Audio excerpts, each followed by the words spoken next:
Hello guys, good morning यार, good morning, good evening, good night. जब भी आप देख रहे हो मुझे तो कैसा है आप लोग? बढ़िया। ओके, तो आई होप आप सभी की पढ़ाई लिखाई बहुत बढ़िया चल रही होगी। आपके लिए कुछ अच्छा ही उम्मीद कर सकता हूँ मैं, बुरा तो उम्मीद करना नहीं चाहिए, ठीक है। अगर बुरा हो भी रहा है तो भी लेट्स होप ना कि हाँ सब अच्छा चल रहा है, आप अच्छे से पढ़ाई लिखाई कर रहे हैं, एकदम ज़िंदगी मस्त स्मूथ कट रही है मज़े में, ठीक है सर। ओके, तो चैप्टर नंबर 1 और 2 कंप्लीट करने के बाद अब हम बढ़ रहे हैं चैप्टर नंबर 3 की तरफ, ठीक है। चैप्टर नंबर 3 अपने क्लास 10th का एक बहुत ही इंपॉर्टेंट चैप्टर है और साथ ही साथ कह सकते हो आप एक ऐसा चैप्टर है जो आपकी पूरी की पूरी इंग्लिश टेस्ट कर लेगा।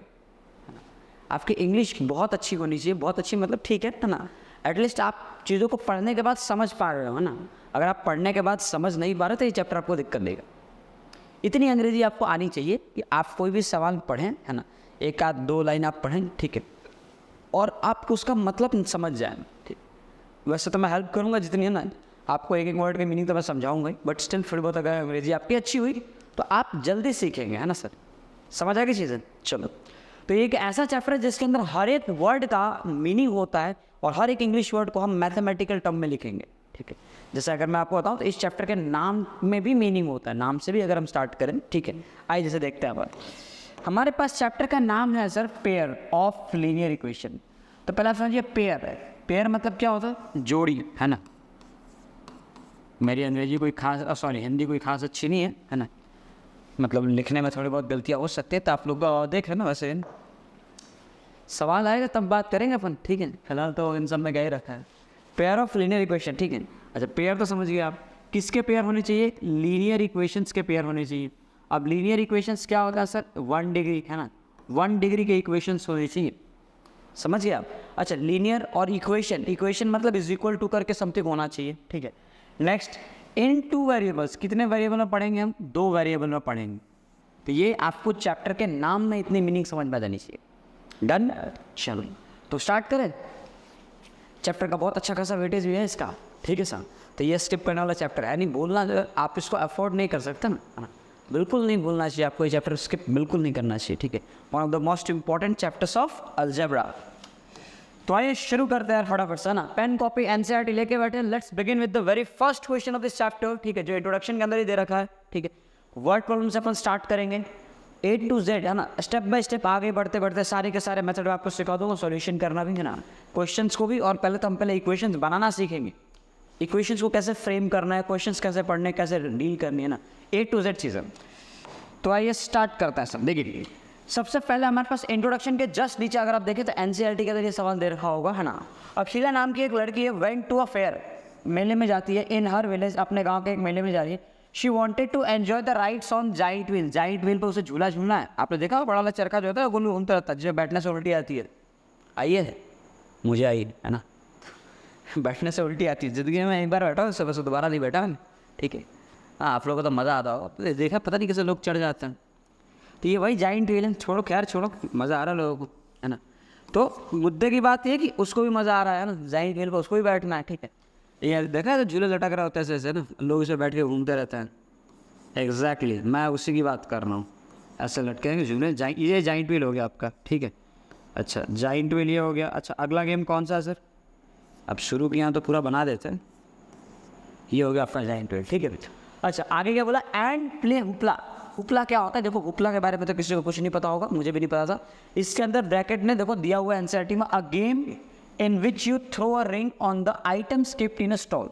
तो हुपला उस गेम को कहते हैं, जैसे आपने देखा है मेले में जब आप जाते हो तो मेले में एक गेम आता है, कैसे आपको रिंग्स दिए जाते हैं, आपसे वो 100 रुपये मिलेगा, आप 70-80 रुपये लेंगे आपसे और बोलेंगे बाबू देखो सामने सामान रखा है, रिंग पकड़ो और उठा कर घुमा के सब फेंको, जिस सामान पे चला गया वो सामान तुम्हारा। हालांकि बहुत लोग ट्राई करते हैं, मैक्सिमम लोग फेल होते हैं, कुछ लोग पास भी होते हैं, ठीक है। तो आप वो सामान ले सकते हैं सर। तो उस गेम को हुपला कहते हैं। तो उससे दोनों गेम खेलते क्या क्या, एक तो जाइंट व्हील और एक दूसरा क्या था? हुपला था, ठीक है। ध्यान रखना। आगे क्या लिखा है?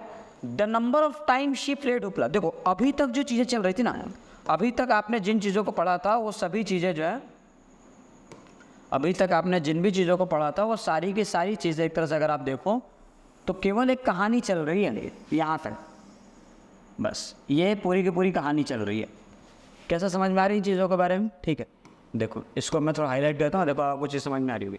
यहाँ तक आपको सिर्फ सिनेरियो क्लियर किया गया है कि देखो ऐसा ऐसा है, ऐसी चीज़ें चल रही हैं। अभी तक सवाल शुरू नहीं हुआ है ना। सवाल कहाँ शुरू हो, सवाल अब जाके शुरू हो रहा है। देखो नेक्स्ट लाइन से, यहाँ से अगर आप देखें तो यहाँ से बेसिकली आपका सवाल शुरू होता है। क्या लिखा है, the number of times she played hoopla is half, है ना। यहाँ से the number of times she played hoopla, इसको आप एक पार्ट में रखें, ठीक है। सेकेंड पार्ट में क्या लिखना है, सेकेंड पार्ट में आपको रखना है यहाँ पे इज, फिर क्या आएगा हाफ डॉग, है ना। इसके बाद हाफ लेके हाफ, और हाफ के बाद क्या आ जाएगा, the number of rides she had on giant wheel. ये आपका पूरा क्वेश्चन कंप्लीट हो जाएगा। यहाँ पे पहला ही क्वेश्चन यहाँ पे कंप्लीट हो जाएगा।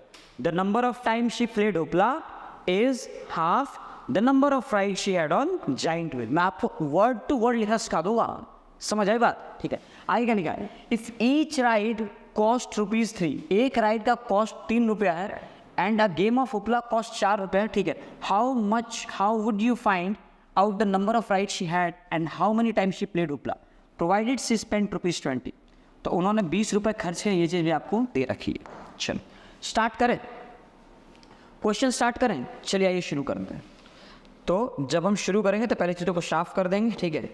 चीज़ें सारी साफ़ हो गई आपकी, और साफ़ होने के बाद देखो क्या करना अपने को। इन चीज़ों को मैं फिर से एक बार हाईलाइट कर दूँ, है ना।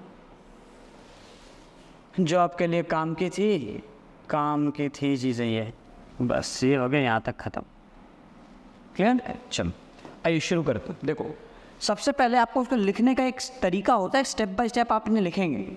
तो पहली बात तो मैं आपको हर एक चीज़ डिटेल में आपको लिख के दिखा दूँ, ताकि चीज़ें बाद में आपको थोड़ा बहुत हम स्किप कर सकें, ठीक है।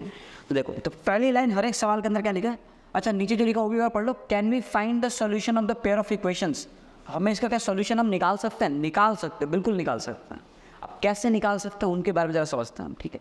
There are several ways of finding this which we will study in this chapter. देखो तो सबसे पहले जो निकालने तरीका क्या होगा, आपको मानना होगा लेट जो है ना, देखो हमेशा दो चीज़ों के बीच में आपकी पूरी कहानी चल रही है। जैसे यहाँ पे जाइंट व्हील और हुपला, इन दोनों के बीच में पूरी कहानी चल रही है, पूरी वार्तालाप चल रही है, इनके बीच में ही आपको खेल खेलना है, ठीक है। The number of time she played hoopla, let the number of times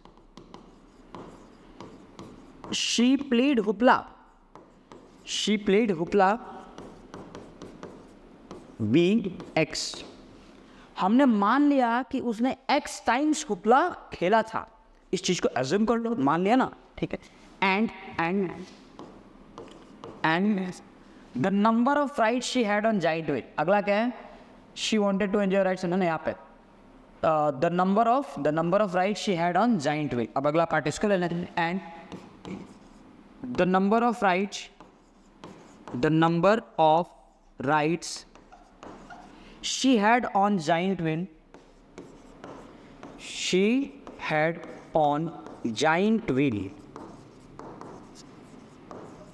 being y। हमने मान लिया कि वो जो लड़की थी, अखिला नाम था जिसका, उसने x टाइम्स, है ना, उसने कितने टाइम्स, उसने जो है x टाइम्स उसने हुपला खेला था। अब प्लस साथ ही साथ जो है उन्होंने क्या कह सकते हैं, उन्होंने x टाइम्स हुपला खेला था, एंड अलॉन्ग विद दिस उन्होंने जो है y टाइम्स अपना जाइंट व्हील पे राइड किया था। यहाँ तक क्लियर होगी चीज़ें, x टाइम्स हुपला और y टाइम्स उन्होंने जाइंट व्हील पे राउंड, है ना, राउंड तो आप राउंड लगाए थे, चक्कर लगाए। चलो तो आगे देखो, अब इससे क्या हुआ, देखो इससे क्या हो जाएगा। अब आगे अपन क्वेश्चन स्टार्ट करें। नाउ अकॉर्डिंग टू क्वेश्चन, आपका अगला स्टेप जो होना चाहिए, नाउ अकॉर्डिंग टू क्वेश्चन, ठीक है, समझ आ गया सवाल के हिसाब से। सवाल में क्या है, the number of time she played hoopla, क्या है x, तो यहाँ पे लिख दिया मैंने x। उसके बाद क्या लिखा है, इज मतलब क्या होता है, इसका मतलब होता है हाँ, इज इक्वल टू, ठीक है, ध्यान रखना। द नंबर ऑफ टाइम्स हो गया, इज हो गया, यहाँ तक चीज़ें समझ में आ गई, तो ये पूरा अपन ऐसे लिख देते हैं इसको, ठीक है। यहाँ तक चीज़ें समझ में आ गई तो इसको ऐसे अपन लिख दे रहे हैं, ठीक है। अब आगे देखो, आगे the number of times she played hoopla is, आगे लिखा हाँ, हाफ मतलब क्या हो गया, 1/2, इसी को कहते हैं ना हाफ, यानी 1/2। हाफ के बाद क्या लिखा, the number of ride she had on giant wheel, और number of ride she had on giant wheel क्या है, y। बस हो गया आपका पूरा काम, देखते जाओ, ये क्वेश्चन अपना बन गया है। A to Z एक बार फिर से रिपीट कर रहा हूँ, ध्यान से देखना, ध्यान से समझना, बहुत ही इंपॉर्टेंट है, ठीक है। पहला क्या लिखा, the number of time she played hoopla, x था रख दिया, इज मतलब is equal to half, half मतलब 1/2, the number of time, the number of ride she had on giant wheel, जिसको हमने y मानते हैं y रख दिया, हो गया सॉल्व। इक्वेशन बन गया, इक्वेशन बन गया ना, तो बनाना सॉल्व करना बड़ा आसान होगा, वैल्यू निकालना, ठीक, वो मैं आपको समझा दूंगा कैसे करना। पहले तो आप इक्वेशन बनाना सीखें, सबसे इंपॉर्टेंट यही है। अब अगर इसको आप क्रॉस मल्टीप्लाई कर दे तो ये हो जाएगा आपके लिए 2x is equal to Y, है ना। तो आप इसको जो है इस साइड अगर शिफ्ट करते तो 2x minus y is equal to 0 आ जाएगा, ठीक है। ये आपका पहला इक्वेशन बन गया, डन। पहला इक्वेशन बनकर तैयार हो गया। अब देखो पहला अगर इक्वेशन अपना बनकर रेडी हो गया, ठीक है, तो इसमें अपन और क्या क्या कर सकते हैं। चलो ये पार्ट को शिफ्ट करो थोड़ा उधर, थोड़ा मैं छोटा कर दे रहा हूँ ताकि चीज़ें आपको जो जगह की अपने को दिक्कत ना हो, ठीक है। वेरी, चलो आगे देखें, अगला पार्ट है सेकेंड इक्वेशन की तरफ बढ़ते हैं। सेकेंड इक्वेशन क्या कह रहा है, if each ride cost 3 rupees, एक राइड का खर्चा 3 रुपये आ रहा है। अब समझो एक राइड का खर्चा 3 रुपये आने का मतलब क्या हुआ, अगर कोई चीज़ एक राइड का खर्चा अगर मैंने तो 3 रुपये हुए, 2 राइड लिए मैं तो कितना हो जाएगा 6 रुपये, 3 राइड में कितना हो जाएगा 9 रुपये, 4 राइड में कितना हो जाएगा 12 रुपये। बेसिकली ये चीज़ हो क्या रही है ना। आप देखो तो ये 3x1 लिखा है क्योंकि हमने एक राइड लिया है, ठीक है। इसमें क्या लिखा है 3x2 क्योंकि 2 राइड लिए, इसमें हो जाएगा 3x3 क्योंकि 3 राइड है, ये हो जाएगा 3x4 क्योंकि 4 राइड है। तो ऐसे ही अगर मैंने 3 रुपये किसी चीज़ की प्राइस है, ठीक है, और मैंने x राइड्स लिए तो क्या हो जाएगा 3x, 4 पे 3x4 है, 3 पे 3x3, 2 पे 3x2, तो x पे कितना हो जाएगा 3x। सो यहाँ पे आपको लिखना होगा ना, टोटल उसने कितने x राइड लिए थे ना, अच्छा राइड ना, राइड तो y लिए थे ना, she had on giant wheel, उसको तो y लिया था ना, और राइड का खर्चा जो है 3 रुपये आया, तो कितना हो जाएगा वो 3y आ जाएगा आपका। तो 3 टाइम्स ऑफ y, ये उसका खर्चा किस चीज़ का आ गया, राइड्स पे। जाइंट व्हील पे राइड करने का खर्चा है 3y टोटल, इस लड़की का, अखिला का, ठीक है। आगे देखो आगे क्या दिया, and a game of hoopla cost ₹4, hoopla खेलने का खर्चा 4 रुपये है। अब समझो उसने कितनी बार हुपला खेला था, she played hoopla x times खेला है, तो 4 रुपये के हिसाब से टोटल कॉस्ट कितना आ जाएगा 4x, है ना। तो उसका हुपले का जो कॉस्ट है वो आ गया आपका 4x। और आपको नीचे गिवन है she played hoopla and provided she spent ₹20, उसने 20 रुपये खर्च किए हैं, मतलब इसके जाइंट व्हील का और हुपला का जो दोनों खर्चा मिला के आ रहा है वो कितना आ रहा है 20 रुपये आ रहा है। ये तुम्हारा सेकंड इक्वेशन तैयार हो गया, है ना। यहाँ से आपको लिख देना एंड 3y + 4x = 20। अब देखो क्या करना है, क्लियर हो गई चीज़, यहाँ तक समझ में आ गया। अब इसको सॉल्व करने के लिए हमें क्या करना है, इसको सॉल्व करने के लिए आपको यहाँ पे देखो y की वैल्यू दिख रही होगी कि y = 2x दे रखा है, ये y की वैल्यू उठा के यहाँ y की जगह पे रख देनी है, ये y की वैल्यू इस y की जगह रख देंगे। देखो यहाँ क्या मिलेगा 3 × y की जगह मुझे लिखना होगा 2x + 4x = 20, तो ये हो जाएगा 6x + 4x = 20, 10x = 20, है ना। और 10 से 20 कट जाएगा तो x = 2 मिल जाएगा।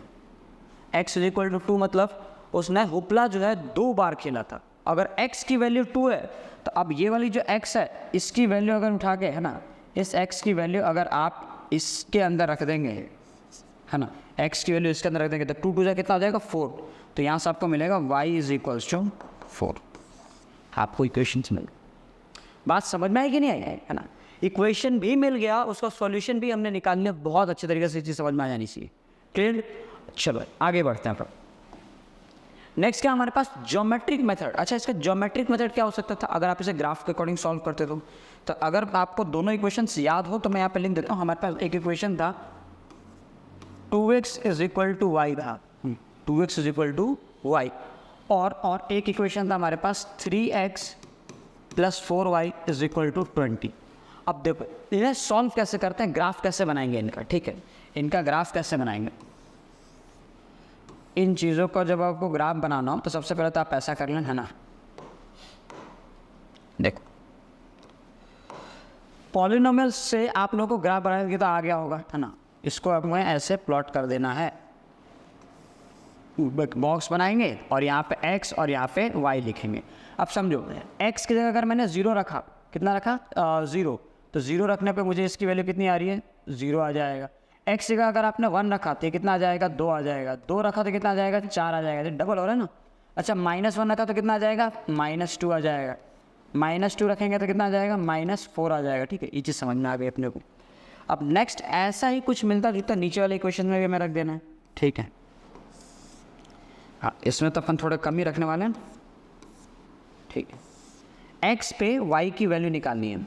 x पे काम करो 0 रख दो, है ना। x अगर 0 हो जाए, है ना, देखो क्या हो जाएगा, ये पार्ट कैंसिल हो जाएगा, 0 × 3, है ना। और क्या बचेगा अपने पास 4y = 20, तो 4 1 = 4 5 है, तो y की वैल्यू 5 आ जा रही है। x 0 रखने पे y की वैल्यू 5 मिल जाएगी, तो ये आ जाएगा आपका 5। समझ आ गया।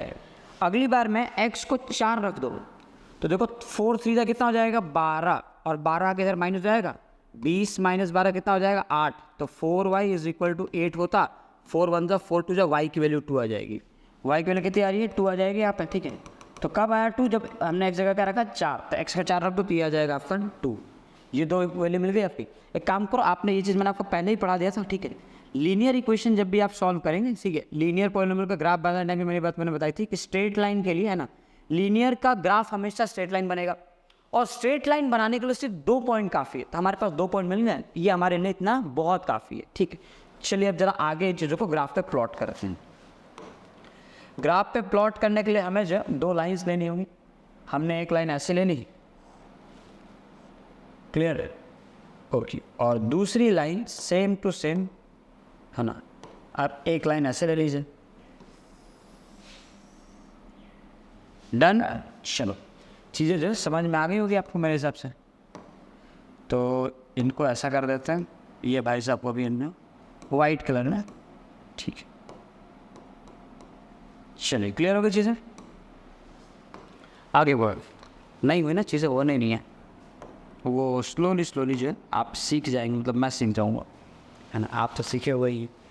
चलो अब अगला काम क्या कर सकता है सर, पॉइंट की प्लॉटिंग करने के लिए यहाँ पे आप नंबरिंग कर लीजिए, और नंबरिंग लाइक दिस कि ये हो जाएगा आपका +1 +2 +3, है ना, +4 5 6 6 7। ठीक है, नीचे आ जाएगा -1 -2 -3 -4 -5। ठीक है, यहाँ तक इनफ है, -1 -2 -3 -4, ये हो गया आपका -4 -5। ठीक है, सेम गोज अपसाइड, ये हो जाएगा 1 2 3 4 5 6 और 7। ठीक है, अब पॉइंट्स को प्लॉट करते हैं। पहला क्या है 0,0, 0,0 मतलब यहाँ पे हमारा पहला पॉइंट आ जाएगा 0,0, ये हो गया हमारा पहला पॉइंट। सेकंड क्या है सर, 1 रखने पे 2 आ रहा है, यानी x में 1 तो y में 2, ये पॉइंट मुझे कुछ ऐसे मिल जाएगा, है ना। यहाँ पे ये पॉइंट मिल जाएगा, x में 1 y में 2, x1 y2, तो ये पॉइंट कुछ समथिंग यहाँ मिल जाएगा।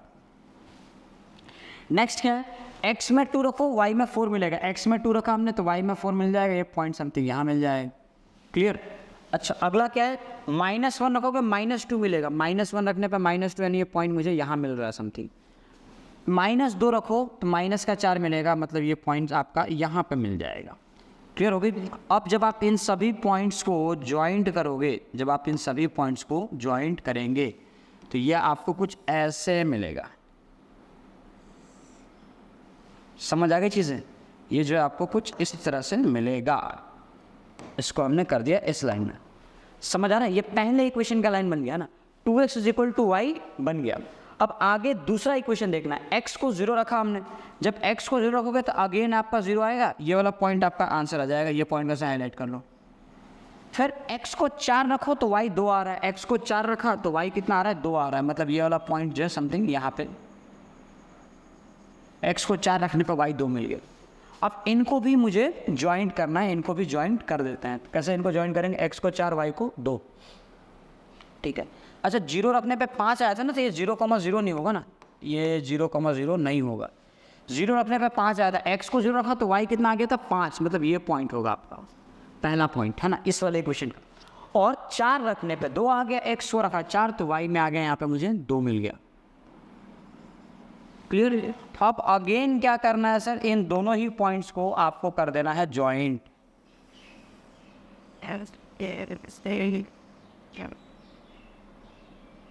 हो गया, ज्वाइंट हो गया, दोनों ही पॉइंट्स जो है ज्वाइंट हो गए।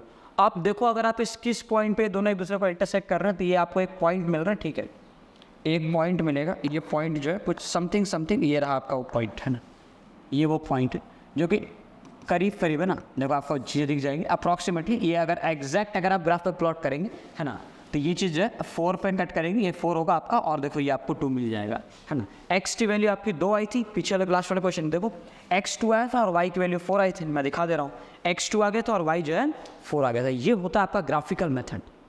बात समझ में आ रही क्या? किसी भी इक्वेशन को जैसे आपने इसको हमने सॉल्व किया, देखा ना, there are several ways of finding this which we will study in this chapter. बहुत से तरीके हैं, बहुत से तरीके, मतलब हमने कहा एक ये तरीका देखा अलजेब्रिक तरीका है ना, और दूसरा हमने ग्राफिकली भी इसको सॉल्व करके देखा कि हाँ इसका आंसर ये आ रहा है। क्लियर? चलो आगे बढ़ते हैं। हमारे इस एक्सरसाइज का ना चैप्टर का पहला टॉपिक है ग्राफिकल मेथड है ना। इसके पहले थोड़ी बहुत चीज़ें ना डिलीट रिड्यूस हुई हैं, ध्यान रखना है ना, रिड्यूस हुई है, चीज़ें बहुत कम हो गई है। अब उसके बाद हमारे पास पहला टॉपिक है graphical method of solution of pair of linear equations. Graphical method से आप लीनियर इक्वेशन का सॉल्यूशन कैसे निकालोगे। A pair of linear equation which has no solution is called inconsistent. ध्यान रखना, इसको डिटेल में समझाऊंगा भी है ना। लीनियर इक्वेशन है ना, जो जिसके सॉल्यूशन नहीं होते उसे क्या कहते हैं अपन, इनकंसिस्टेंट कहते हैं। अ pair of linear equation in two variable which has a solution is called a consistent है ना। तो ये दो डेफिनेशन क्लियर कर लेना कि इनकंसिस्टेंट क्या होता है, ये है ना जिसके सॉल्यूशन ना हो, और जिसके सॉल्यूशन हो उसे क्या कहते हैं, कंसिस्टेंट कहते हैं, ठीक है। A pair of linear equations which are equivalent as infinitely many distinct common solutions, such a pair is called dependent pair of linear equations in two variable। अगर आपको याद ना हो तो मैं आपको याद दिला दूं, बचपन में इक्विवेलेंट फ्रैक्शन पढ़ा था। जैसे 2/3 है, इसमें 2 से मल्टीप्लाई करो तो 4/6 हो जाएगा, 3 से मल्टीप्लाई करो 6/9 हो जाएगा, 4 से ऊपर नीचे मल्टीप्लाई करो कितना हो जाएगा, 8/12 हो जाएगा। तो याद है ये सभी इक्विवेलेंट फ्रैक्शन हम करके पढ़ा करते थे, पढ़ा है ना। तो यहाँ पे इक्विवेलेंट का मतलब क्या हुआ, which are equivalent pair of linear equations which are equivalent. क्या इक्विवेलेंट का मतलब भी कुछ मिलता जुलता नहीं समझ में आ रहा। एग्जाम्पल के तौर पे अगर मान लो कि आपके पास इक्वेशन दिया हुआ है कि 2x + 3y = 20, पहला वाला इक्वेशन, तो अगर मैं इस पूरे में 2 से मल्टीप्लाई कर दूँ तो ये हो जाएगा आपका 4x + 6y = 40। तो क्या ये इक्विवेलेंट नहीं है? इसी को ना इक्विवेलेंट कहेंगे। 3 से कर दो तो कितना हो जाएगा, ये 6x + 9y = 60 आ जाएगा। अब ये दो इक्वेशन, इनका रूप अलग दिख रहा है लेकिन ये अलग है नहीं। कैसे अलग नहीं है सर, ये तो अलग दिख रहा है, आप कैसे मना कर रहे हो। देखो मैं बता रहा हूँ है ना, इस 4x में से देखो 4x + 6y में से अगर मैं 2 कॉमन ले लूँ, अगर इस 4x + 6y में देखो 4x + 6y = 40 में से 2 कॉमन ले लूँ तो क्या हो जाएगा, 2x + 3y = 40, और 2 से इस 40 को काट तो 20 आ जाएगा, तो ये हो गया 2x + 3y = 20। अब देखो ये इक्वेशन वापस से पहले वाले की तरह हो गया कि नहीं हो गया। इसमें से 3 कॉमन लेना और 3 से 60 कट कर देना, 20 आ जाएगा। तो ये इक्वेशंस कैसे हो गए आपके, इक्विवेलेंट है ना। इन्हें क्या कहते हैं अपन, इन्हें कहते हैं अपन इक्विवेलेंट। डन, ठीक है। और ये इक्विवेलेंट है, तो जो इक्विवेलेंट इक्वेशंस होता है has infinitely many distinct common solution, और इक्विवेलेंट इक्वेशंस के इनफाइनाइटली मैनी सॉल्यूशंस, बहुत से सॉल्यूशन हो सकते हैं, इनफाइनाइट हो सकता है। Such a pair is called dependent. इस टाइप के पेयर को हम क्या कहते हैं, इस टाइप के पेयर को कहते हैं dependent pair of linear equations. Dependent क्यों, क्योंकि ये डिपेंड कर रहा है ना, पहला वाला होगा तभी तो दूसरा निकाल पाओगे। 2 से मल्टीप्लाई करके, 3 से मल्टीप्लाई करके, किसी भी कॉन्स्टेंट नंबर से मल्टीप्लाई करके, बेसिकली आई वांट टू से। बहुत तेज हो गया, ठीक है, समझ आ गया होगा। थोड़ा स्लो करके देख लेना अगर इतना समझ आता तो। डिपेंडेंट किसे कहते हैं, जो डिपेंड कर रहा हो, जिसकी वजह से दूसरा, तीसरा, चारों इक्वेशन आप बना सको, ठीक है। तो इक्विवेलेंट जो इक्वेशंस होंगे ना, ठीक है, उनके इनफाइनाइट सॉल्यूशंस होंगे, उन्हें डिपेंडेंट इक्वेशंस भी कहा जाएगा। चीज़ समझ में आ गई है ना। ये आप बढ़ते हैं नेक्स्ट है ना, नेक्स्ट स्लाइड पर देखो क्या लिखा है। Note that a dependent pair of linear equations is always consistent. अब ये भी एक बात है सर कि dependent pair of linear equation, इसके कितने सॉल्यूशन, इसके आएगा इनफाइनाइट आएगा, सॉरी इनफाइनाइट नहीं कह सकते, कंसिस्टेंट है ना। इनफाइनाइट सॉल्यूशन तो आते ही हैं, इसमें कंसिस्टेंट लिखा हो, कंसिस्टेंट होता है। क्यों ऐसा, अगर याद हो तो मैं आपको एक बार याद दिलाऊंगा, है ना। कंसिस्टेंट हमने क्या पढ़ा था सबसे पहले हमने, कंसिस्टेंट। तो कंसिस्टेंट होता है जिसके सॉल्यूशन हो, है ना, हैव सॉल्यूशन, हैव सॉल्यूशन। और इनकंसिस्टेंट क्या पढ़ा था हमने, इनकंसिस्टेंट नोट्स में आप शॉर्ट में लिख सकते हैं, don't have solutions, don't have solution, जिनके सॉल्यूशन ना हो। तो आपको अगर याद हो तो डिपेंडेंट के मतलब, डिपेंडेंट का मतलब हो गया इक्विवेलेंट, और इक्विवेलेंट के इनफाइनाइट सॉल्यूशंस होते हैं। तो सॉल्यूशन तो है ना भाई, सॉल्यूशन है मतलब ये कंसिस्टेंट हो जाएगा। क्लियर हुई चीज़? चलो आगे बढ़ते हैं अपन अगले लाइन पे। द लाइन्स में intersect in a single point, in this case the pair of equations has a unique solution. अच्छा थोड़ा सा अपन एक कदम पीछे आएंगे, जरा इसको थोड़ा और पढ़ेंगे ना। हाँ ठीक है, यहाँ पे मैं कुछ चीज़ और लिख देता हूँ, है ना।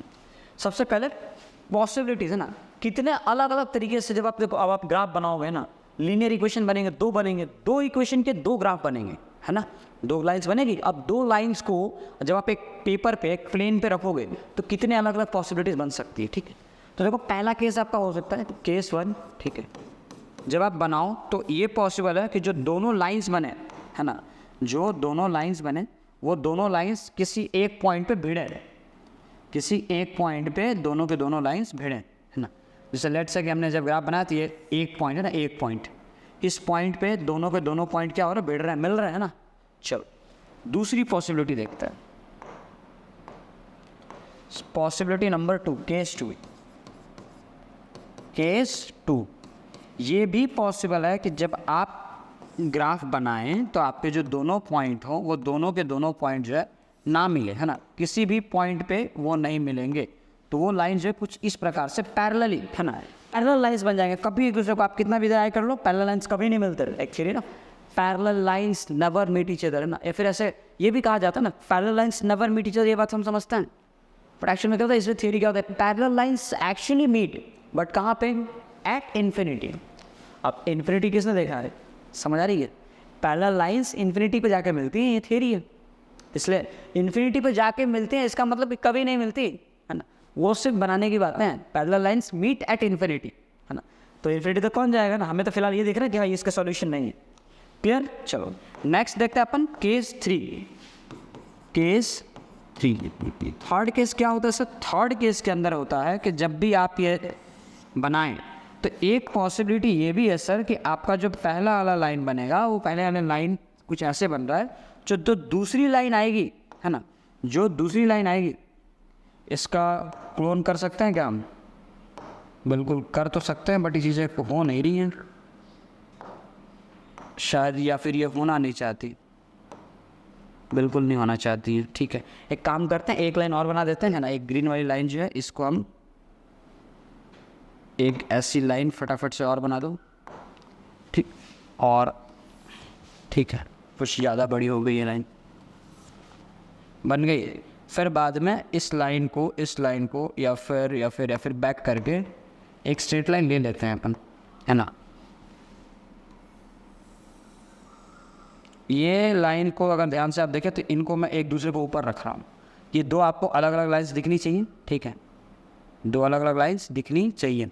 ये दो लाइन हो गई, और दोनों को मैंने कुछ इस कदर बनाया है कि वो दोनों हल्की फुल्की आपको दिख भी रही होंगी, है ना। वैसे तो ये जानबूझ के नहीं बना, ये ऑटोमेटिकली बन गया है, ठीक है।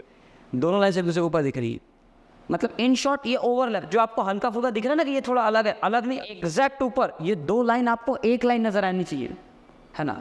बस ये बताने का तरीका मैंने ऐसे बताया कि हाँ दोनों एक दूसरे के ऊपर ओवरलैप कर रहे हैं। इस लाइन को हम कहते हैं कोइंसिडेंट लाइंस। क्या कहते हैं हम इन्हें, कोइंसिडेंट लाइंस।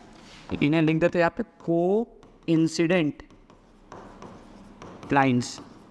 ये कोइंसाइड कर रहे हैं, ओवरलैप कर रहे हैं एक दूसरे के ऊपर, ये लाइंस बनेंगी, ऐसे बनेंगे कि दोनों के दो लाइन, ये दो लाइन नहीं एक लाइन मालूम पड़ेगा। जैसे ये एक है, इसके ऊपर आपने एग्जैक्ट ऐसे रखा है तो ये आपको एक लाइन नजर आनी चाहिए, दो नहीं, अगर हल्का सा भी बाहर नहीं होगा ये एग्जैक्ट सेम होगा। समझ में आ गई चीज़ है, ठीक है। ये हो गया आपका कोइंसिडेंट लाइंस। अच्छा इन्हें क्या कहेंगे सर, इन्हें तो हम कहते हैं पैरेलल लाइंस, बचपन से पढ़ा होगा ना आपने, पैरेलल लाइंस। और ये क्या होता है सर, इसे हम कहते हैं अपन इंटरसेक्टिंग लाइंस, इंटरसेक्टिंग लाइन। हो गई, ये टोटल 3 केसेस आप पढ़ेंगे, ठीक है। तो आइए इस पर थोड़ा डिटेल में अपन आगे चर्चा करते हैं। द लाइन्स में intersect in a single point, in this case the pair of equations has a unique solution. ठीक है, ये टोटल आपके 3 केसेस आएंगे। ओके चलो लेट्स बिगिन, यहाँ से स्टार्ट करते हैं ना।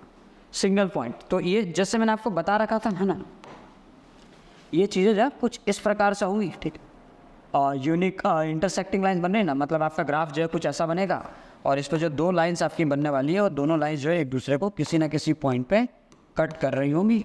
ठीक है, और उस पॉइंट को हम कहेंगे आंसर, सॉल्यूशन होगा वो पॉइंट। उसमें जो ये एक्स एक्सिस पे जो लाइन आएगी वो एक्स की वैल्यू होगी और जो वाई एक्सिस पे आएगी वो वाई की वैल्यू हो जाएगी। ठीक है, इसके बारे में मैंने आपको क्या बताया था कि ये होते हैं इंटरसेक्टिंग लाइन्स। लाइन बना लेते हैं, क्या होता है ये इंटरसेक्टिंग लाइन्स, इंटरसेक्टिंग लाइन्स। अच्छा, इसके नंबर ऑफ सॉल्यूशन कितना होंगे? नंबर ऑफ सॉल्यूशंस कितने होते हैं सर? इसमें एक ही सॉल्यूशन आएगा, इसलिए इसे यूनिक सॉल्यूशन कहते हैं। ध्यान रहेगी, यूनिक सॉल्यूशन ध्यान रहना चाहिए, है ना, ये एक ही चीज़ है ना। अच्छा, इसे हम कंसिस्टेंट भी कहते हैं। कंसिस्टेंट क्यों? क्योंकि सॉल्यूशन आ रहा है ना, इसका सॉल्यूशन नहीं आएगा तो क्या कहते हैं? इनकंसिस्टेंट। तो ये सॉल्यूशन आ रहा है इसलिए क्या हो जाएगा? कंसिस्टेंट हो जाएगा। केस 2 को अगर मैं आपको अलग से कहता हूँ तो the lines are maybe parallel ना। जब लाइन्स पैरेलल बने, लाइन्स पैरेलल बनने का मतलब ये है कि जब आपका जो ग्राफ है वो जब भी आप बनाओ, ठीक है, तो जो 2 लाइन्स बनेगी वो दोनों के दोनों लाइन्स जो है एग्जैक्ट कुछ इस तरीके से बनेंगी। और ऐसे बनने का मतलब कि वो कभी एक दूसरे से नहीं मिलेंगे, दे मीट एट इन्फिनिटी। ये थियरी हम जानते हैं। ठीक है, फिर इसके बाद अगर इसके इंपॉर्टेंट पॉइंट्स लिखें अपन तो इसे कहते हैं अपन पैरेलल लाइन्स। अब पैरेलल लाइन्स क्या होता है? कभी नहीं मिलते। ठीक है, इन्फिनिटी मिलेंगे ना, यहाँ तो कभी नहीं मिलेंगे फ्रेम में। तो इसके सॉल्यूशन कितने आएंगे? Number of solution 0। Number of solution कितना हो जाएंगे? 0। ठीक है, इसे नो सॉल्यूशन भी कहेंगे हम, नो सॉल्यूशन, एक भी सॉल्यूशन नहीं आ रहा। प्लस ये क्या हो जाएगा? ये हो जाएगा इनकंसिस्टेंट।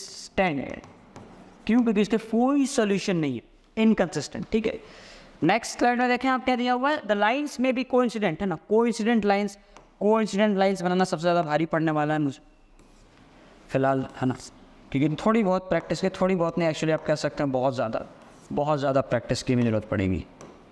ठीक है, इन दोनों को आपको क्या करना है, इन्हें हमने सेलेक्ट करके इसके ऊपर ऐसे ओवरलैप करने की कोशिश कर दी। ठीक है, ये हो गए आपके कोइंसिडेंट लाइन्स। ठीक है, आप समझ लो ये दोनों एक दूसरे के ऊपर आ रहे हैं। ठीक है, हाँ, इसके बारे में क्या लिखेंगे सर? इसके बारे में देखो ये पॉइंट्स लिखा जाएगा, है ना।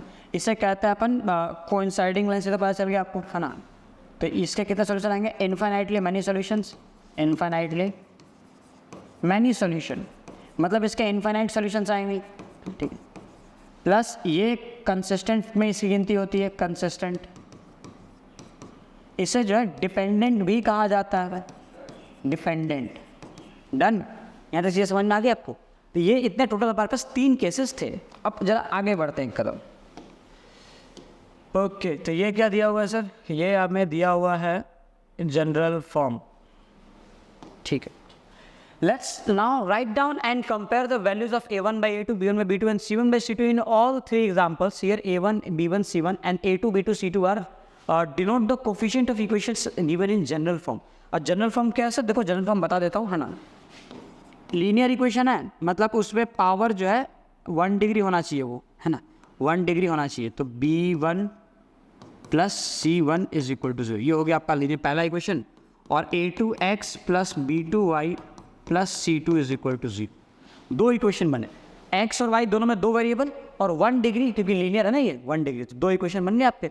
अब इसमें क्या बोला कि let's now write down and compare the values of a1 by a2। तो हमें एक्शन में कंपेयर करना है a1 बाई a2 की वैल्यूज़ को। हमें किस किस को कंपेयर करना है? हमें पहले x का कोफिशिएंट, फिर y का और फिर कांस्टेंट टर्म का। इट मीन्स कि a1 बाई a2 क्या आएगा, है ना, a1 बाई a2 क्या होगा, फिर b1 बाई b2 क्या आएगा, ठीक है, एंड c1 बाई c2 क्या आएगा। इनके बिहेवियर को हमें समझना है। आगे बढ़े, कंपेयर करते हैं। मोस्ट इम्पॉर्टेंट टेबल, है ना। अब जरा कंपेयर करने से पहले टेबल जब मैं तब बनाऊंगा जब पहले आपको चीज़ समझा दूँ मैं, तो एक बार जो अपन समझते हैं चीज़ों को ज़रा डिटेल में। ठीक है, सबसे पहले स्टार्ट करेंगे अपन यहाँ से इनफाइनाइटली मैनी सॉल्यूशन से। ठीक है, देखो अब यहाँ से एक बहुत ही इंपॉर्टेंट पार्ट बता रहा हूँ, ठीक है, ध्यान से देख लेना। पहली चीज़ ये क्या है, इनफाइनाइटली मैनी सॉल्यूशन देगा। ये कंसिस्टेंट लाइन है, इन्हें डिपेंडेंट बताया था। डिपेंडेंट मतलब इक्विवेलेंट बताया था। अब इक्विवेलेंट कब होते हैं? मान लो कि यहाँ पे हमें दिया हुआ है कि 2x प्लस 3y है ना इज इक्वल टू 20। अगर मैं इसमें 2 से मल्टीप्लाई कर दूँ तो क्या हो जाएगा? 4x plus 6y is equal to 40। अब अगर आप इनके रेशियोज को कंपेयर करो है ना, अगर आप इनके रेशियोज कंपेयर करो, कंपेयर करने का मतलब बेसिकली ये सिर्फ नंबर है ना, ये नंबर, तो आप देखेंगे कि a1 बाई a2, a1 क्या होता है? a1 जो कोफिशिएंट है x का, और a2 क्या है? ये भी x का कोफिशिएंट है सेकंड इक्वेशन में, क्लियर है? तो a1 बाई a2 कहने का मतलब ये हो गया सर 2/4। b1 बाई b2 निकालने का क्या मतलब हो गया सर? ये हो गया 3/6। एंड c1 बाई c2 निकालने का मतलब होता है सर, ये होता है आपका 20/40। आप देखो ये आइटम भी कट के 1/2 आ जाएगा, ये आइटम भी कट के जो है 1/2 आ रहा है, ठीक है, एंड ये भी सिंप्लीफाई होकर 1/2 आ रहा है। 1/2 1/2 1/2 आए सेम के सेम। चलो थोड़ा सा एक कदम और आगे बढ़ते हैं, इसके अंदर एक और कंपैरिजन करते हैं। मान लो कि आपने इसके अंदर 3 से मल्टीप्लाई किया होता तो ये क्या हो जाएगा आपका? यहाँ पे मैं आगे लिख देता हूँ, ये हो जाएगा 3x प्लस 9y और ये हो जाएगा आपका 60। अब जब आप a1 बाई a2 निकालोगे तो a1 कितना है? 2 और a2 कितना है यहाँ पे? 3 आया है। b1 बाई b2 जब आप निकालो तो b1 कितना है? 3 है, और b2 कितना है सर? 9 है ना, b2 कितना आपका? 9 है। अच्छा आपने 2 से 3 से मल्टीप्लाई किया, जब 3 से मल्टीप्लाई करेंगे यहाँ पे तो आई थिंक क्या सही है, ठीक है, थोड़ी सी ये चीज़ जो है 2 3 जा 6x हो जाएगा, ठीक है 6x, तो यहाँ पे 2 नहीं 6 आ जाएगा, 6, ठीक है 6/3 आ जाएगा। 6/3 है ना, हमने ये भी थोड़ा सा मिस्टेक कर दिया, ये 2 सही है अपनी जगह पे, हमें चेंज इसे करना है, ये 3 को मुझे 6 लिखना है। चलो लिख दो इसको, 6 आ गया, ठीक है। एंड लास्टली c1 बाई जब c2 करोगे तो c1 कितना है? 20 और c2 कितना आपके पास? 60। डन, आ गई समझ में? अब जब आप इसे कैंसिल आउट करके देखोगे तो ये आ गया आपका 1/3, ये कट करोगे ये भी आ जाएगा 1/3 और ये भी आ जाएगा आपका 1/3। अब जरा लॉजिक समझो, इक्विवेलेंट क्यों है? क्योंकि आपने इसमें एक ही नंबर से मल्टीप्लाई किया, तो ये डबल किया तो 2 टाइम्स हो जाएगा सारा, 3 गुना किया तो सारे 3 टाइम्स हो जाएंगे, 4 गुना किया तो सारे 4 टाइम्स हो जाएंगे। इन शॉर्ट जब भी आप रेशियो निकालोगे तो 1 अपॉन में आपने डबल किया तो 1/2 1/2 1/2 आ रहा है, सारे सेम है ना, क्योंकि सब में डबल हुआ है वो। तो in short a1 by a2 b1 by b2 c1 by c2 इनका रेशियो हमेशा देखो सेम आ रहा है। तो यहाँ से हमें इसका एक बहुत ही इंपॉर्टेंट कंक्लूजन मिलता है, हम इस चीज़ को लिखते हैं कि इनफाइनाइटली मैनी सॉल्यूशंस कब आएंगे? जब आपका a1 by a2 b1 by b2 है ना और c1 बाई c2 जो है सेम टू सेम है। ये बहुत इंपॉर्टेंट रिजल्ट। इसकी क्या ज़रूरत पड़ी सर? बहुत ज़रूरत पड़ी। मान लीजिए अगर आप ये चीज़ नहीं करते हैं, ठीक है, अगर आप ये चीज़ नहीं करते हैं तो आपको हर बार क्या आप ग्राफ बना के थोड़ी सॉल्व करोगे, हर बार ग्राफ थोड़ी बनाएंगे हम लोग, समझ आई चीज़ है? ऐसे नहीं दिखनी चाहिए ना। अब इससे एक कदम पीछे चलते हैं, पैरेलल लाइंस कब होती है? अब अगेन इसी बात को ज़रा ध्यान से समझना। आपने लिखा है कि 3x में प्लस 2y करने पे ये आता है 20। 3x प्लस 2y कितना है? 20। अब आपने इसके अंदर 2 से मल्टीप्लाई किया तो ये हो जाएगा 6x और ये हो जाएगा आपका 4y, और इसे होना कितना चाहिए? 40 होना चाहिए ना। अब 40 की जगह मान लो कि इसको मैंने कर दिया 50, गड़बड़ हो गई। कैसे गड़बड़ हुई जरा समझ है ना? कैसे? ये आपको एक फॉर्म समझा दिया मैंने, ठीक है। एक काम करते हैं, नंबर थोड़े आसान लेते हैं ना, इसको थोड़ा इक्वेशन को मैं आसान देता हूँ, आपको ये तो समझ में आ रहा है करना क्या है, ठीक है। चलो तो अभी हम जो इक्वेशंस को थोड़ा आसान कर देते हैं। आसान करने का मतलब ये कि हम इस पर इक्वेशन लेंगे x plus y is equal to 10 ले लिया, तो अगर मैं डबल करूँ तो क्या ये 2x plus 2y is equal to 20 होना चाहिए, लेकिन मान लो ये 25 हो गया। कितना आ गया? 25 आ गया। अब आप जरा एक पल के लिए सोचे है ना, मैंने 2 प्रोडक्ट खरीदे और 2 चीज़ों के मैंने पैसे दिए 10 रुपये। मैं कुछ देर बाद दोबारा आया, मैंने वही चीज़ें 2 खरीदी, क्वांटिटी उनकी डबल कर दी, तो मैं 20 रुपये ही दूंगा उसको, 25 रुपये थोड़ी दूंगा मैं, है ना। 25 रुपये देने का मतलब या तो आपको लूट रहा है वो, या तो आप समझो 25 रुपये वो मेरे से कब मांग सकता है? जब उसने या तो किसी की प्राइस बढ़ा दी, या तो इसकी प्राइस बढ़ा दियो या फिर इसकी प्राइस बढ़ा दियो। अगर उसने मान लो सेम प्राइस रखी, आप एग्जाम्पल के लिए ऐसा समझें कि ये 6 है और ये 4 है, 6 रुपये का था, ये 4 रुपये का था, तो अगर यहाँ पे भी मुझे अगर वो 6 रुपये और 4 रुपये का देगा तो इसका आंसर तो 20 रुपये, बिल तो 20 रुपये का ही बना। 25 तो तभी हो सकता है जब ये 6 चेंज हो जाए और ये 4 भी चेंज हो जाए, मतलब दोनों एक ही वैल्यू के लिए 6 और 4 एक वैल्यू के लिए दोनों के दोनों लाइन कभी भी ट्रू नहीं हो सकते। एक वैल्यू के लिए दोनों के दोनों इक्वेशन ट्रू नहीं हो पा रहे, मतलब कोई ऐसा कॉमन नंबर नहीं है जिसमें ये भी सही है और ये भी सही है। इसका मतलब क्या है कि इसका कोई सॉल्यूशन नहीं आ रहा है ना, कोई एक फिक्स नंबर हमारे पास नहीं है जिसमें हम रख सकें। बात समझ में आ गई? तो इस टाइप के केस में क्या होता है, आपके नो सॉल्यूशंस होते हैं। अच्छा, केस क्या बनेगा जरा इसको अगर हम कंपेयर करके देखें तो क्या हो जाएगा? जब कंपेयर करोगे a1/a2 तो ये देखो आपको ऊपर 1 मिल रहा है, नीचे 2 मिल रहा है, तो ये आपका आ जाएगा 1/2। अच्छा, b1/b2 जब आप करोगे तो ये क्या हो जाएगा, ऊपर देखो 1 और नीचे क्या आ रहा है 2। लेकिन जब आप c1/c2 करोगे तो ये चीज़ जो है 10/25 आ रही है, जब आप कट करोगे तो ये 2/5 आ रहा है। ठीक है, ये दोनों आपको सेम दिख रहे होंगे, ये सेम नहीं आ रहा है। एक और एग्जांपल लेके जरा हम समझते हैं। ठीक है, ऐसे ही हम इसको कर लेते हैं, जैसा ना 2x + 3y वाला, 2x + 3y 3x था, वो 3x + 4y = 20। अब मान लो मैंने इसमें डबल किया है ना, क्या क्या डबल किया, तो 6x + 8y, लेकिन 20 की जगह 40 की जगह 45 कर दो आप, है ना।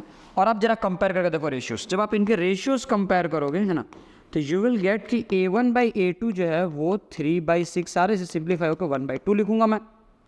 b1/b2 जो है वो सिंप्लीफाई होकर 4/8 करेंगे, ये भी आ रहा है 1/2। बट जब c1/c2 की बारी आई तो ये आ रहा है आपका 20/45, 10 है ना, 5 4 और 5 9 4/9 आ गया। तो आप अगेन देखेंगे कि जो आपके a1/a2 b1/b2 ये सेम आ रहे हैं, लेकिन c1 c2 सेम नहीं आ रहा। तो इसकी कंडीशन, हम कंक्लूजन पे क्या पहुंचे, यहाँ पे हमें कंडीशन लिखनी है कब होगा नो सॉल्यूशन, जब a1/a2 b1/b2 ये सेम टू सेम आए बट ये c1/c2 के इक्वल ना हो। समझे, समझ आ गया? ठीक है, तो ये हो गई, ये भी हो गया आपका एक मोस्ट इंपॉर्टेंट कंडीशन है, मोस्ट इंपॉर्टेंट कंडीशन।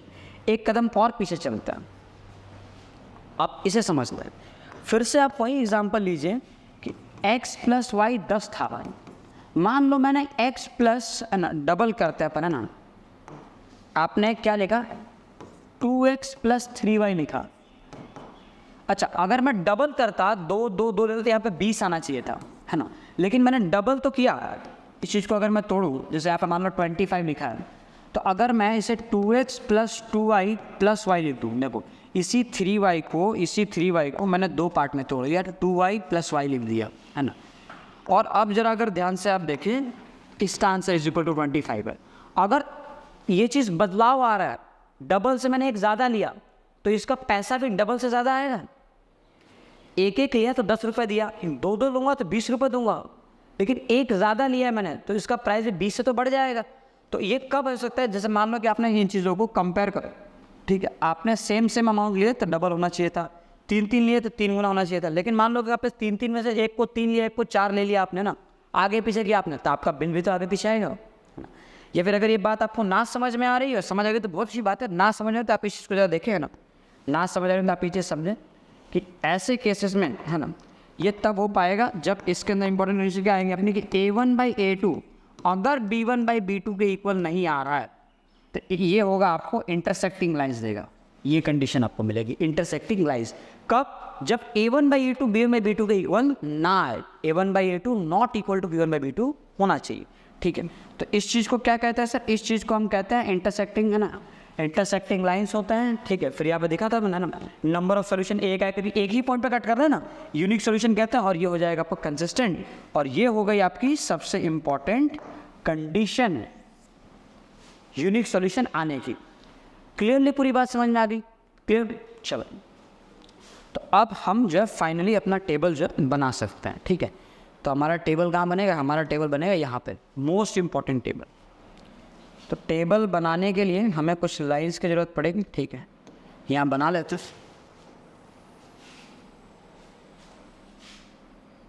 पूरे जगह का इस्तेमाल कर लिया जाएगा ना, काफ़ी है इतना। ठीक है सर, कुछ हमें इसमें फ्रेम वगैरह में चेंज करना है, फ्रेम को कर देते हैं, ठीक है, वाइट काफ़ी है ना।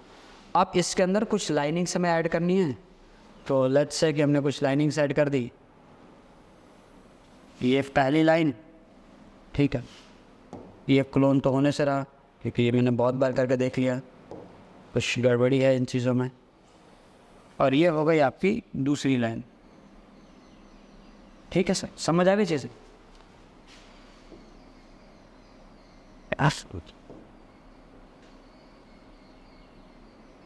अच्छा, ये क्लोन हो जाते हैं मतलब, है ना, सिर्फ अपनी जगह से हिलते नहीं है, आपको एक दूसरे को बढ़ते हैं, आपको इंटरसेक्टिंग लाइन्स के तरह कोइंसिडेंट लाइन्स बन जाते हैं। अच्छा, ये आपने देखा है, ये कोइंसिडेंट लाइन है, एक दूसरे के ऊपर थे ना ये क्लोन बन के भी, इसे कहते हैं कोइंसिडेंट लाइन्स। अच्छा, नेक्स्ट पार्ट है ना, अपन यहाँ पे लिखना स्टार्ट करते हैं, इसमें चीज़ें बनना स्टार्ट करेंगे। तो सबसे पहले हमने किसके बारे में पढ़ा था, हमने पढ़ा था, है ना, इंटरसेक्टिंग लाइन्स के बारे में लिख दो आप, इंटरसेक्टिंग लाइन्स, इंटरसेक्टिंग लाइन्स, या फिर पहले कंडीशन लिख देते हैं अपन, जो भी कह लो, इंटरसेक्टिंग लाइन ही लिख दो, चलो, इंटरसेक्टिंग लाइन्स, ठीक है, इंटरसेक्टिंग लाइन्स। ये क्या हो जाएगा, नेक्स्ट आप लिख दो इसको पैरेलल लाइन्स, पैरेलल लाइन्स, ठीक है। इसको भी अगर नीचे लिखूँ मैं तो ये हो जाएगा आपका पैरेलल लाइन्स। ये क्या हो जाएगा, कोइंसिडेंट लाइन्स, कोइंसिडेंट लाइन्स। हो गया पहला पार्ट क्लियर, पहला पार्ट क्लियर। तो यहाँ पे हम बना दो एक, है ना, एक लाइन बना देते हैं फटाफट से, ठीक है। पहला part clear, just form a line, तो ये एक लाइन है जिसके थ्रू हमने इन्हें सेपरेट कर दिया, डन। चलो, तो ये अपना पार्ट यहाँ पे पहला पार्ट तो पूरा हो गया। नेक्स्ट देखो, एग्जैक्ट बनाता हूँ ना, एग्जैक्ट, ठीक है, हो गया एग्जैक्ट। नेक्स्ट अपन जब आगे बढ़े, ठीक, आगे बढ़े, तो इंटरसेक्टिंग लाइंस का मतलब क्या होता है। इंटरसेक्टिंग लाइन जब भी बनते हैं तो इंटरसेक्टिंग लाइंस का मतलब आपने देखा होगा, ये हमें देते हैं unique solution, unique solution. Parallel lines का मतलब क्या होता है, नो सॉल्यूशन, नो सॉल्यूशंस। अच्छा, कोइंसिडेंट लाइन का मतलब क्या होता है, infinitely many solutions, infinitely many solutions, ठीक है। अब इसमें अगर एग्जैक्ट नंबर्स की बात की जाए तो यूनिक सॉल्यूशन में एक आएगा, नो सॉल्यूशन में 0, और इनफाइनाइटली में अनंत, है ना, इनफाइनाइट सॉल्यूशंस आ सकते हैं, अनकाउंटेबल सॉल्यूशंस मिलेंगे अपने को। क्लियर हो गई चीज़ें। फिर से एक लाइन बनाने का वक्त है, ऊपर से लेकर नीचे तक एक लाइन बन जाएगी, डन।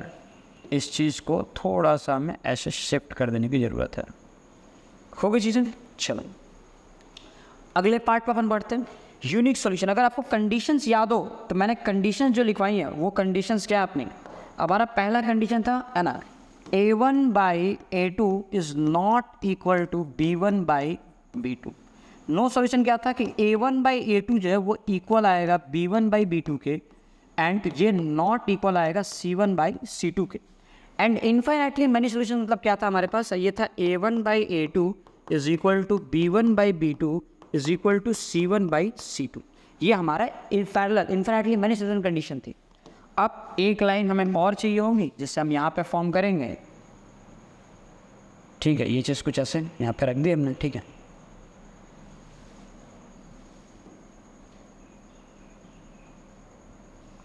चलो आगे देखें, हो गया ये।